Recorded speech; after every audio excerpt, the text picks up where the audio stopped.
Oluwatobi Shikumbi, who also goes by the name King Rocky. A few weeks ago, 2 weeks ago, it was reported to Salt Lake City Police that he had entered the apartment of 3 students that live off campus. A couple weeks after that, the same individual was seen following one of these females that lives in the apartment into a residential housing building here on campus. We investigated that matter and trespassed the individual from housing and from campus. A couple days later, we spotted the same individual back at our Callert Village residential housing building, and we arrested him at that time for trespassing. He did acknowledge that he knew that he was not supposed to be on campus. We did take him down to the Salt Lake County Jail, booked him, and he was later released. After that release, we had concerns because of his willfulness to ignore our trespass order, so we issued a campus-wide alert to the greater community of our campus. What triggered that alert? How did you make that decision of we should warn people when this has happened multiple times? Right. This happened one time where we trespassed him and he willfully left. He acknowledged it. But after he returned that one time to ignore that trespass order, that's when we made the decision to put out the alert. We did take him to jail at that time, but even with that, he already willfully ignored that order, so that's why we chose to issue the alert. Is that the one that came in? Was that the yesterday alert? Yes. Okay. Yes. Any previous criminal record on that man? What's that? Any record? Record? Yes, he does have a record here locally. I believe he's from Maryland also, where he does have a record.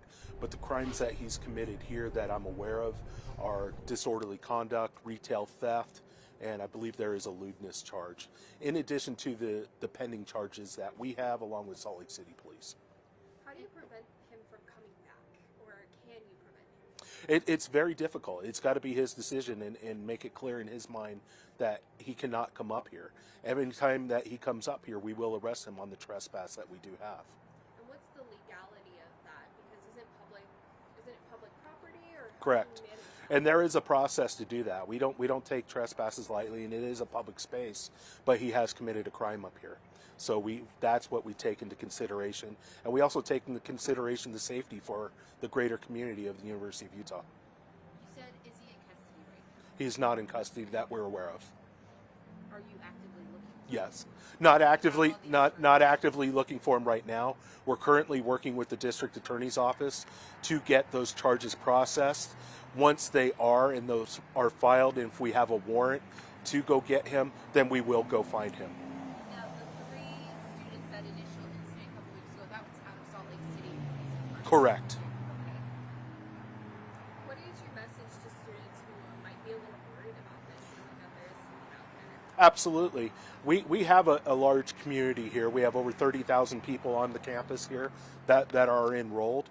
Our message is to be aware of your surroundings. If you see something out of place, call us. But we did specifically put out an alert for this individual, so if you do see him, call University Police right away. If I could just clarify something, when did you first put out that alert? And when was the last time what was the time length between arresting him and putting that alert out? Less than 24 hours. And I think the question is actually the timeline. So incident number 1 with Salt Lake City PD was when? September 4th. September 4th. Yep. And then incident number 2 where he followed that woman into her house. And it was one of those 3 women that he had previously. Yes. Okay. Yes.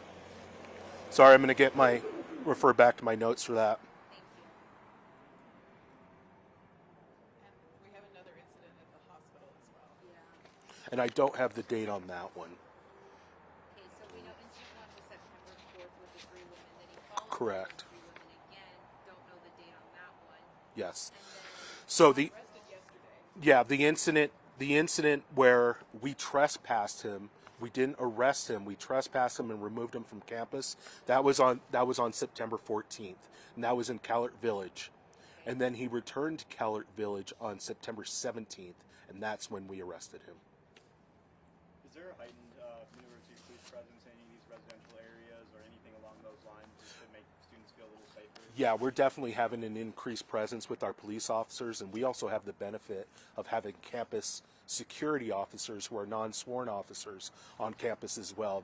They support us quite a bit, and they are patrolling more as well.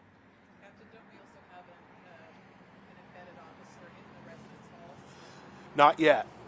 We are working on a program right now to have an embedded officer within our residential halls, mainly for communication and relationship building, but also for situations like this to make sure everyone's aware of what is going on. We send that alert out, and our alerts are very successful in reaching the greater community, but we want to make sure we have that in-person contact with our police department as well. Hospital incident, did you say, is that the one that you don't know the date of? I don't know the date of that one. We are still working with the victims of that. That was more of a threat that this individual posed to another patron of the hospital, but we have not processed the charges on that yet. Did he say anything to them, or it was just that feeling of Yes, being it threatened? was a verbal threat to that person. Why was he released from jail? At the time, we just booked him on the trespass charge, which is a Class B misdemeanor, I believe. And on that type of charge, it's not going to be held that long, from our understanding. Yeah, but we had that understanding, and we were monitoring his custody status at the time, and we're aware when he was released. So what could he face if you do find him again trespassing? What happens? Same thing. We just add the charges of trespassing, and hopefully we interact with him before he's able to do anything else, and that's why we put out that alert. He hasn't acted physically on anybody yet, but he does have that verbal threat towards somebody. So we take that very seriously, and we don't want to wait for him to do that. That's why the trespass is in place. He committed that crime on our campus. He cannot be here. What, now that you're working at the DA's office, what kind of charges are you looking at having stick? Well, we're hopefully with the Salt Lake City case, when he walked into that apartment there, we're looking at that one too. So we're hoping they get a heftier charge than a trespass on that one, but that may just be it on that one. We're also working with the victims up at the hospital to have the threats charge processed. So we're still working through that investigation. So maybe stalking charges? Or Yes, is that kind of, yes, in addition to stalking. What's the urgency around this? Maybe just elaborate on that. The urgency is not quite there yet because we put out the alert.